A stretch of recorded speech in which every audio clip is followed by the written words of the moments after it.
শক্তি related আমাদের যে শেষ ম্যাথটি আছে সেই ম্যাথের উদ্দীপকের দিকে যদি আমরা একটু খেয়াল করি তাহলে দেখতে পাবো যে একটি বস্তু ভূমি থেকে 10 মিটার উচ্চতায় উচ্চতায় এই বিন্দু থেকে মুক্তভাবে পড়তে শুরু করলে সে ভূমিতে বি বিন্দুতে আঘাত করে। এ বিন্দু থেকে মুক্তভাবে পড়তে শুরু করে এবং বি বিন্দুতে এসে সে ভূমিকে আঘাত করে। বস্তুটির ভর m সমান দেওয়া আছে 20 কেজি এবং যেই অভিকর্ষ ত্বরণ g এর মান সেই ক্ষেত্রে দেওয়া আছে 10 মিটার পার সেকেন্ড স্কয়ার। ওকে, তাহলে প্রথম যে আমাদের প্রশ্নটি আছে সেই প্রশ্নতে বলা হয়েছে যে ভূমি হতে কত উচ্চতায় গতিশক্তি বিভব শক্তির 1/3 হবে। দ্বিতীয় যে কোশ্চেনটি আমাদের কাছে আছে সেইটিতে বলা হয়েছে যে দেখাও যে বস্তুটি শক্তির সংরক্ষণশীল মেনে চলে কিনা। নীতি মেনে চলে কিনা। আচ্ছা, আমাদের যে প্রথম কোশ্চেনটি সেটা আমরা একটু যদি সলভ করার চেষ্টা করি। আচ্ছা, আমরা ধরে নিতে পারি যে ভূমি থেকে সি বিন্দুতে গতিশক্তি বিভব শক্তির 1/3 হবে। ভূমি থেকে সি বিন্দুতে গতিশক্তি বিভব শক্তির 1/3 হবে এবং এই সি বিন্দুর উচ্চতা ভূমি হতে x মিটার। ওকে, তাহলে আমরা যদি খেয়াল করি তাহলে আমাদেরকে বলা হয়েছে যে কি গতিশক্তির শর্ত মতে বলা হয়েছে যে গতিশক্তি বিভব শক্তির 1/3 মানে ই কে সমান 1/3 ইপি। এইখানে ই কে এর জন্য আমরা সূত্রটা ইউজ করতে পারি half mv square is equals two 1/3 into mg x, কারণ এখানে বস্তুটি ভূমি হতে x মিটার উচ্চতায় আছে। আচ্ছা, তাহলে এইবার যদি আমরা একটু লক্ষ্য করি তাহলে এইখানে হাফ m এবং m কাটা, তাহলে থাকে হচ্ছে কি ভি স্কয়ারের সূত্রটা হচ্ছে আমরা জানি U square plus 2g into H, অর্থাৎ এইখানে যে এইচটা সেই এইচটা হচ্ছে তোমার অতিক্রান্ত দূরত্ব। বস্তুটি এই বিন্দু থেকে যখন সি বিন্দুতে আসে তখন তার অতিক্রান্ত দূরত্বটা যেটা সেটা দাঁড়ায় হচ্ছে এই পুরা 10 মাইনাস এক্স। এই এসির ভ্যালুটা হচ্ছে কত 10 মাইনাস এক্স। তাহলে সেই ক্ষেত্রে আমরা লিখতে পারি 2g into 10 minus x is equals two 1/3 G x. যদি আমরা একটু খেয়াল করি তাহলে ইউর ভ্যালু হচ্ছে 0, কারণ বস্তুটি স্থির অবস্থান থেকে মুক্তভাবে পড়তেছে। তাহলে এখান থেকে 2কে যদি এই পাশে নিয়ে আসি 0 square plus 20g minus 2g x is equals two 2/3 gx। ওকে, তাহলে আমরা যদি এই পক্ষে রাখি 20g এবং এগুলোকে সবগুলোকে এক পক্ষে নিয়ে আসি তাহলে দাঁড়াচ্ছে হচ্ছে 2 প্লাস 2/3 ইন্টু gx, একবারে কমন নিয়ে নিলে gg কাটা, তাহলে এই ক্ষেত্রে দাঁড়াচ্ছে 20 ইজ ইকুয়ালস টু 3/8x। ওকে, তাহলে x সমান আমাদের যেটা দাঁড়াবে সেটা দাঁড়াচ্ছে 20 ইন্টু 3 ডিভাইডেড বাই 8। ক্যালকুলেশন করলে আলটিমেটলি আমাদের থাকে 7.5 মিটার। তাহলে ভূমি থেকে 7.5 মিটার উচ্চতায় গতিশক্তি বিভব শক্তির 1/3 হবে। ওকে, সেকেন্ড কোশ্চেনে আমাদেরকে বলা হয়েছে যে বস্তুটি যে পড়তেছে সেই পড়ার ক্ষেত্রে বস্তুটি কি শক্তির সংরক্ষণশীল নীতি মেনে চলে কি না। আচ্ছা, শক্তির সংরক্ষণশীল মেনে চলার জন্য আমাদের যে করতে হবে সেটা হচ্ছে বিভিন্ন পয়েন্টে বস্তুটির মোট যান্ত্রিক শক্তির মান সমান আসে কিনা সেটা লক্ষ্য করা। আমরা 3টা পয়েন্ট বিবেচনা করি, একটা পয়েন্ট হচ্ছে এ, একটা পয়েন্ট হচ্ছে বি। এ পয়েন্ট হচ্ছে আমার স্টার্টিং পয়েন্ট, বিটা হচ্ছে ভূমিকে স্পর্শ করার মুহূর্ত এবং সিটা হচ্ছে ভূমি থেকে x মিটার উচ্চতায় কোন একটা বিন্দু। তাহলে এই 3টা বিন্দুতে যদি বস্তুটির মোট যান্ত্রিক শক্তি অর্থাৎ গতিশক্তি এবং বিভব শক্তির যে যোগফল তা যদি সমান আসে তাহলে বস্তুটি গতিশক্তির সংরক্ষণশীল নীতি মেনে চলবে।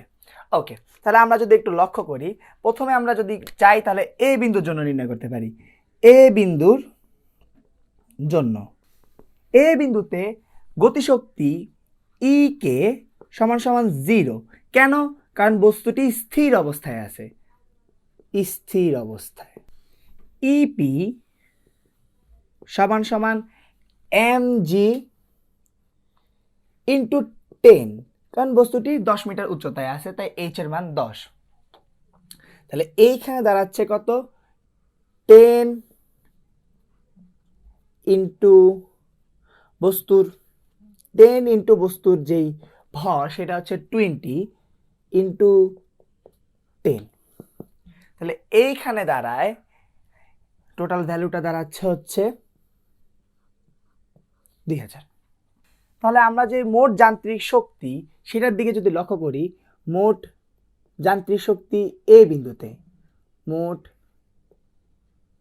যান্ত্রিক শক্তি ই সমান সমান ই কে প্লাস ইপি। তাহলে ই কে এর ভ্যালু দাঁড়াচ্ছে আমাদের 0 এবং এইখানে এটা ভ্যালু দাঁড়াচ্ছে 2000। তাহলে আমাদের যে টোটাল যান্ত্রিক শক্তি সেটা দাঁড়াচ্ছে 2000 জুল। তাহলে এ বিন্দুর জন্য আমরা পেয়েছি হচ্ছে মোট যান্ত্রিক শক্তির ভ্যালু 2000 জুল। আমার যদি বি বিন্দু এবং সি বিন্দু দুইটা বিন্দুতে যদি আমার মোট যান্ত্রিক শক্তির মান 2000 আসে, সেই ক্ষেত্রে আমরা লক্ষ্য করব যে তোমার মোট যান্ত্রিক শক্তি সংরক্ষিত হয়েছে। ওকে, তাহলে আমরা যদি বি বিন্দুর জন্য নির্ণয় করতে যাই তাহলে দেখা যাক। বি বিন্দুর জন্য বি বিন্দুর ক্ষেত্রে দেখা যাচ্ছে যে ইপি সমান সমান 0। কেন? কারণ বস্তুটি ভূমিতে আছে, ভূমি থেকে কোনো উচ্চতায় নাই। h ইজ ইকুয়ালস টু 0, অর্থাৎ ভূমি থেকে কোনো উচ্চতায় নাই, যার কারণে ইপি অর্থাৎ বিভব শক্তির ভ্যালু হচ্ছে 0। তারপরে আমরা যদি একটু খেয়াল করি, E K is equals to half mv square. এইখানে ভি স্কয়ারের যে আমরা যে সূত্রটা জানি সেটা হচ্ছে হাফ ইন্টু এম এর ভ্যালু দেওয়া আছে আমার কাছে 20 ইন্টু ভি স্কয়ারের সূত্রটা হচ্ছে ইউ স্কয়ার প্লাস 2g। এই ক্ষেত্রে বস্তুটি এ থেকে বিতে আসছে, অর্থাৎ বস্তুটি পুরোটুকু দূরত্বই অতিক্রম করেছে, যার কারণে অতিক্রান্ত দূরত্ব এইচ এর ভ্যালু হচ্ছে 10। তাহলে এইবার যদি আমরা একটু খেয়াল করি, ইউর ভ্যালু হচ্ছে 0, কারণ এটা স্থির অবস্থান থেকে যাত্রা শুরু করছিল। তাহলে 10 into 0 square plus 2 into 10 into 10।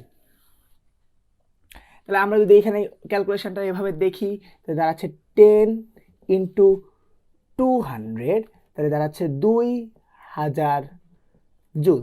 Iker value এখানে আসছে 2000 জুল। তাহলে আমরা যদি মোট যান্ত্রিক শক্তি বি বিন্দুর জন্য নির্ণয় করি, মোট যান্ত্রিক শক্তি বি বিন্দুর জন্য, যান্ত্রিক শক্তি অবশ্যই বি বিন্দুর জন্য সেটা হচ্ছে এখানেও ইপি প্লাস ইকে। এখানে ইপির ভ্যালু হচ্ছে 0 এবং ইকের ভ্যালু হচ্ছে 2000, তাহলে দাঁড়াচ্ছে হচ্ছে 2000 জুল। তাহলে সি বিন্দুর জন্য এরপর আমরা নির্ণয় করার চেষ্টা করব। সি বিন্দুর জন্য যদি আমরা খেয়াল করি, এই ক্ষেত্রে আমার বস্তুটি ভূমি হতে x মিটার উচ্চতায় আছে, ভূমিতে হতে কতটুকু x মিটার উচ্চতায় আছে, এবং বস্তুটি দূরত্ব অতিক্রম করে হচ্ছে 10 মাইনাস x মিটার।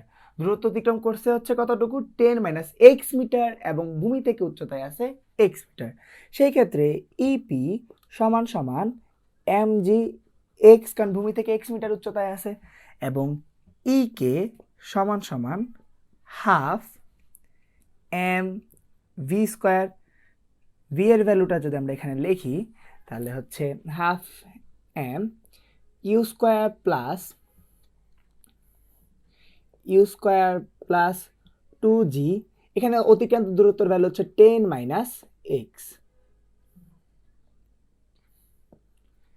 আচ্ছা, তাহলে আমরা যদি খেয়াল করি তাহলে দাঁড়াচ্ছে হচ্ছে এমন half into M into your value হচ্ছে 0, কারণ স্থির অবস্থান থেকে plus 2g into 10 minus x.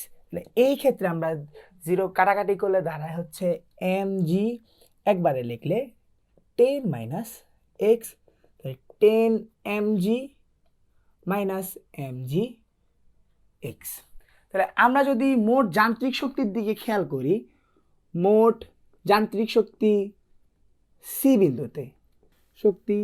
বিন্দুতে, এই ক্ষেত্রেও ইপি প্লাস ইকে, ইপির ভ্যালু পেলাম আমরা mg এক্স এবং ইকের ভ্যালু পাচ্ছি আমরা 10 mg মাইনাস mg এক্স কাটা 10 m এর ভ্যালু 20 এবং g এর ভ্যালু দেওয়া আছে আমাদের কাছে 10। তাহলে এইখান থেকে আমরা পাচ্ছি 2000 জুল। তাহলে আমরা অবশেষে লক্ষ্য করলাম যে এ বিন্দু, বি বিন্দু এবং সি বিন্দু, তিনটা বিন্দুতেই মোট যে যান্ত্রিক শক্তি তার মান সমান। তাহলে এই বস্তুটি এ, বি এবং সি বিন্দুতে যান্ত্রিক শক্তির নিত্যতা মেনে চলে, অর্থাৎ শক্তির সংরক্ষণশীল নীতি মেনে চলে বস্তুটি। ওকে, আজকের অধ্যায়ের যে শেষ অঙ্কগুলি আছে সেই অঙ্কগুলোর মধ্যে রয়েছে কি ক্ষমতা ও কর্মদক্ষতা সংক্রান্ত সমস্যাগুলি। সেটার দিকে যদি আমরা একটু প্রশ্নের দিকে খেয়াল করি, তাহলে প্রশ্ন আমাদেরকে বলা হয়েছে যে একটি ইঞ্জিন প্রতি মিনিটে 1000 লিটার পানি 20 মিটার উচ্চতায় তুলতে সক্ষম হয়। ইঞ্জিনের কর্মদক্ষতা দেওয়া আছে 60%। প্রথম কোশ্চেনে বলা হয়েছে আমার কাছে কি ইঞ্জিনের ক্ষমতা নির্ণয় করো, আর দ্বিতীয় কোশ্চেনে বলা হয়েছে ইঞ্জিনের কর্মদক্ষতা 50% হলে সমপরিমাণ পানি তুলতে পূর্বের তুলনায় কি পরিমাণ সময় বেশি লাগবে। পূর্বে লাগতো 60% যখন ছিল কর্মদক্ষতা, তখন পানি তুলতে সময় লাগতো 1 মিনিট, আর এখন পানি তুলতে কত সময় বেশি লাগবে এইটা তোমাকে বলা হয়েছে কোশ্চেনের মধ্যে। তাহলে আমরা প্রথম কোশ্চেনের অ্যান্সারটি দিয়ে একটু লক্ষ্য করি। প্রথম কোশ্চেনটিতে আমাকে বলা হয়েছে কি যে ইঞ্জিনের ক্ষমতা নির্ণয় করো। ইঞ্জিনের কার্যকর ক্ষমতা আমরা যদি লক্ষ্য করি, ইঞ্জিনের কার্যকর ক্ষমতা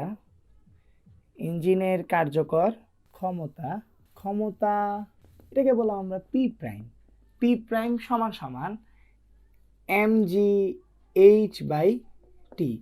বস্তুর ভর, পানির ভর যেটা সেটা m সমান সমান 1000 লিটার, যেই কথা 1000 কেজি একই কথা পানির ক্ষেত্রে।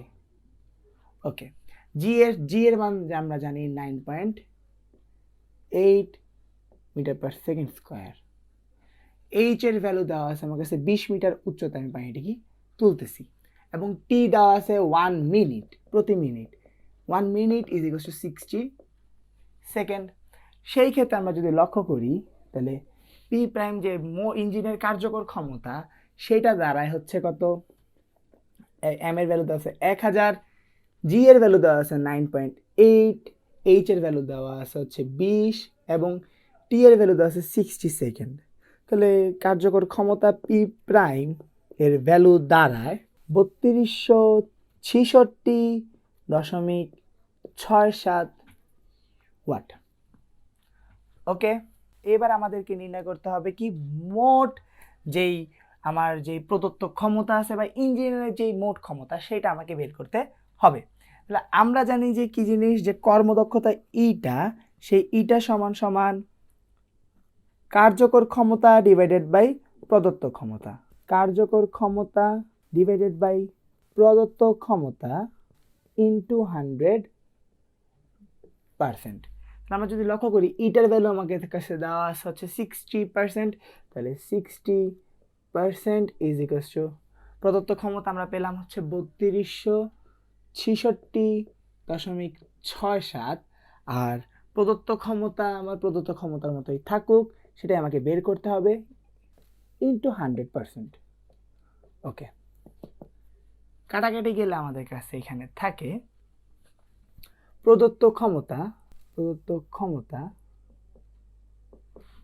সমান সমান 3266.67 ইন্টু 10 ডিভাইডেড বাই 6।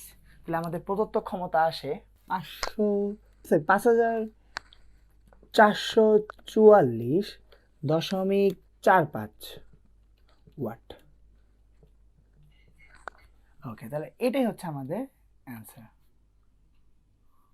সেকেন্ড কোশ্চেনে আমাদের কাছে বলা হয়েছে যে কর্মদক্ষতা এখন 60%-এর জায়গায় কর্মদক্ষতা যদি আমি 50% করে দিই তাহলে আমার পানিটিকে 20 মিটার উচ্চতায় উঠাইতে কত সময় লাগবে এবং সময়টা কতটুকু বেশি সেটা আমাকে নির্ণয় করতে বলা হয়েছে।